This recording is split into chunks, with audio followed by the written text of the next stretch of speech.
مثال کے طور پر کہتے ہیں کہ ہیلتھ انشورنس حلال ہونا چاہیے.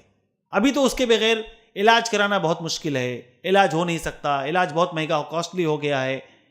ابھی تو ہیلتھ انشورنس کے لیے کوئی راستہ نکالنا چاہیے. ایک عالم کا فتویٰ پائے, نہیں حرام ہے. دوسرے عالم کا فتویٰ پائے, حرام ہے.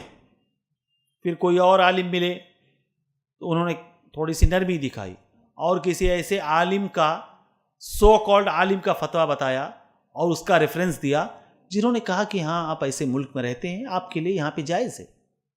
اور پھر اپنے دل کو ہم نے منا لیا, ماشاءاللہ ہم شریعت پہ چل رہے ہیں اور شریعت پہ عمل کر رہے ہیں اور اس کے ہیلتھ انشورنس کو اپنانے میں کوئی حرج نہیں ہے. حالانکہ ہم نے دلیل کی اتباع نہیں کی ہے, ہم نے اپنے ڈیزائر کی اتباع کی ہے. ہمیں وہی چاہیے تھا, ہم وہی ڈھونڈ رہے تھے جو اس کو حلال کہہ دے, اور اپنے اس خواہشات کو شریعت کا جامہ پہنانا چاہتے تھے, شریعت کا لبادہ پہنانا چاہتے تھے, اور مجھے کوئی نہ کوئی مل گیا. اس دنیا میں کون سی ایسی چیز ہے جس کو حلال کرنے والے لوگ آپ کو نہ مل جائیں؟ یہاں تو ہر چیز بکتی ہے. فتوے بکتے ہیں, انسان کی نماز بکتی ہے, اذان بکتی ہے, داڑھیاں بکتی ہیں, تقویٰ بکتا ہے, انسان کے عبادتیں بکتی ہیں, انسان کی حیا بکتی ہے. یہاں ہر چیز بکتی ہے, بس خریدار چاہیے.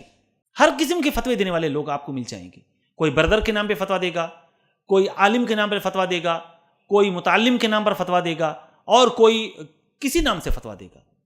اس لیے دینی بھائیو ہمیشہ یاد رکھنا, سبحان اللہ, صحابہ کرام کا طریقہ تھا, ان کے سامنے جب کوئی نئی بات آتی تھی تو وہ اپنے سے بڑے سے فتویٰ پوچھتے تھے.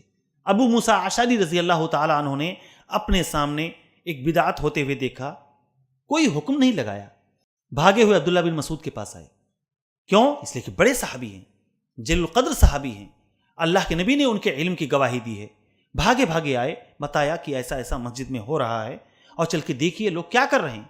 عمر ابن الخطاب رضی اللہ تعالیٰ عنہ جیسے جلیل القدر صحابی, علم کا دریا, جن کو دیکھ کر شیطان راستہ بدلتا تھا, ان کے سامنے کوئی مسئلہ آتا تھا تو صحابہ کرام کو جمع کر کے ان سے مشورہ کرتے تھے کہ بتاؤ اس معاملے میں شریعت کا کیا موقف ہے, اللہ کے نبی صلی اللہ علیہ وسلم نے ہمیں کیا حکم دیا ہے. پھر ان صحابہ میں سے کوئی صحابی جس کو اللہ کے نبی کی سنت معلوم ہوتی تھی, وہ آپ کو بتایا جاتا تھا, فوری طور پر وہاں پہ سرنڈر کر جاتے تھے. دینی بھائیو یہ ہمارا موقف ہونا چاہیے.